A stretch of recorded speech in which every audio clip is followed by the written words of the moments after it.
The labyrinth falls silent. The feed cuts to black. Rimuru and Benimaru sit in stunned quiet, staring at the aftermath, the echoes of destruction reverberating through their minds. The Empire's elite intruders, the soldiers who once boasted invincibility, have vanished without a trace. And at the center of it all stands Zegion, an entity whose sheer dominance defies comprehension. Rimuru mutters the words, almost in disbelief. "Dude, he's stronger than you, yeah?" Benimaru's admission comes reluctantly, tinged with embarrassment, a non-zero chance. Even Diablo, who has faced countless horrors and tested himself against gods, cannot help but praise Zegion's ferocity. "I had to fight seriously," he confesses, his voice almost tinged with awe. His sense for battle, it's unlike anything else, and his mastery renders nearly all magic useless. The story rewinds, replaying the carnage on floor 80, a masterclass in lethal precision. Zegion's duel is invitation only, yet its spectacle is undeniable. Bazan's earth-shattering strike is deflected as if he swung at air. Rhea, who embodies agility and lethal intent, falls to a single motion. Krishna's dimension cutter, the culmination of her skill, is swallowed by Zegion's distortion field, a variant of absolute defense, a secret gift born from Rimuru's cells, perfected by Raphael's optimizations. Even Minutes, whose gravitational oppressor skill bends the battlefield, finds his efforts twisted and nullified. The Insect Kaiser delivers the final, unthinkable blow, slicing through space itself to end the fight in under a minute. For Rimuru, the revelation is staggering. Raphael explains the truth. Zegion's latent talent is a force of nature, a full super-optimization that grants abilities rivaling Rimuru's own. Veldora's personal tutelage honed that power to a transcendent level, martial, magical, and beyond. Zegion is too powerful for the outside world, yet within the labyrinth, he becomes a weapon of unparalleled precision. Rimuru tallies the cost. Over 530,000 Imperial troops eliminated, a soul harvest swelling to 770,000, enough to evolve 7 top officers. The surviving Imperial army, less than 200,000 strong, is a shadow of its former self, stripped of its elite core. Benimaru, ever the pragmatist, urges total annihilation. "No, it is best not to let the Empire harbor any more useless ambitions," he insists. Rimuru agrees, cautious of casualties on their own side. Strategic planning begins, and Rimuru calculates the available forces. 47,000 high-ranking troops, red, yellow, and orange numbers, all formidable, averaging B+ in strength, yet dwarfed by the sheer scale of the enemy. Shion's elite guard, the so-called fan club, adds 10,000 B+ fighters through secret training.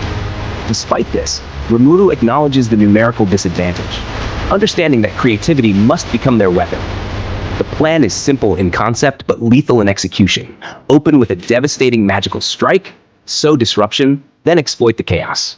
Carrera volunteers her delight in destruction almost palpable. Time to teach the Imperial force a lesson they'll never forget. Diablo, initially sidelined, is redirected toward assassinating the enemy commander, a mission he receives with gleeful reverence. "A direct edict from you, Sir Rimuru, makes my heart soar with excitement." Benimaru's absence leaves a command gap, yet Momiji, daughter of Hakuro and fiancée to Benimaru, asserts herself, insisting on taking his place. Her arrival sparks a subtle rivalry with Alvis, who brings 20,000 reinforcements from Milim, including lycanthropes, harpies, and warriors. Benimaru is forced to entrust his troops to Momiji, setting the stage for a symbolic battle between the two women. Deployment solidifies the strategy. Geld commands the front, Momiji secures the rear, Shion leads the right flank, and Alvis holds the left. Confidence is restored, though still tempered by caution. Before the march, Soe reports trainee locked in a prolonged battle near Blumen. Rimuru sends him to assist, trusting Benimaru to hold command. On floor 100, Rimuru addresses the troops. "Our goal here is total victory, and I want every single one of you to come out alive and share the glory with us." Despite self-doubt in oration, the speech elevates morale, galvanizing 17,000 elite fighters poised for the battlefield. Yet the labyrinth is not entirely secure.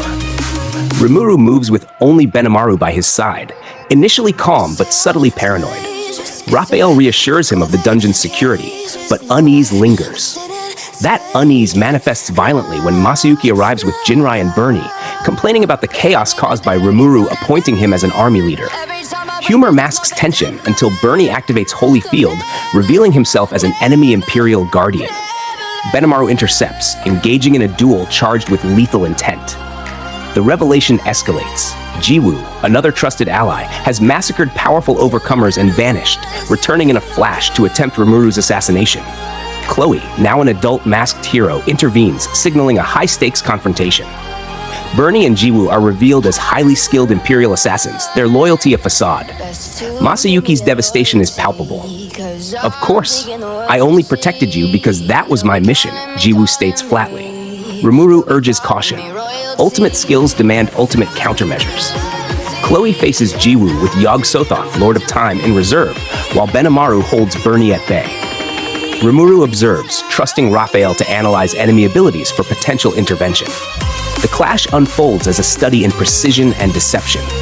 Bernie wields spear combat infused with thunder rain, countered by Benimaru's dark flame blade. Their duel balances raw strength against defensive mastery, yet Rimuru notices predict future attack failing to activate.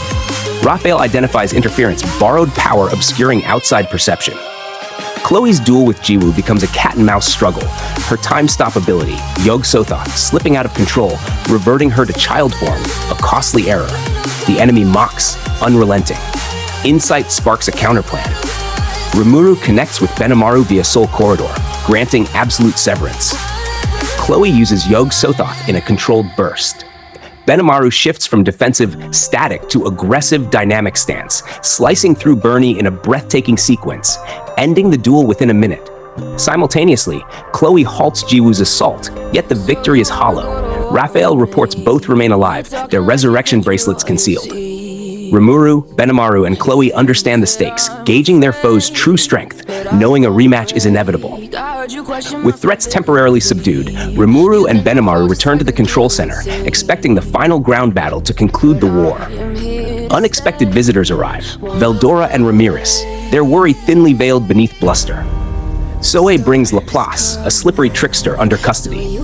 Benimaru's killing intent rises, checked only by Rimuru's command. Laplace relays Yuki's urgent warning. Demrata may have infiltrated Masayuki's party. Delays in delivery reveal 10 days of unnecessary fighting, a sobering miscalculation that Rimuru absorbs with measured calm. Far from the control center, General Caligulio witnesses the unraveling campaign. The Empire's Magitank force and airships reduced to ash, soldiers slaughtered beyond comprehension. Krishna confirms the grim reality. There are no survivors left in the labyrinth right now. You can be assured of that. Zegion and catastrophic magic have shattered the army, leaving Caligulio cornered, morale fractured, and options dwindling. As he resolves to retreat, a voice cuts the air. "I cannot have that. My boss says he will not allow you to retreat." Ajera, envoy of Lady Carrera, enforces Rimuru's will.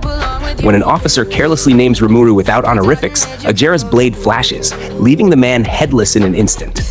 The terms are stark: disarm and live as slaves, or fight and die. Caligulio's negotiations fail, the fate of his army sealed.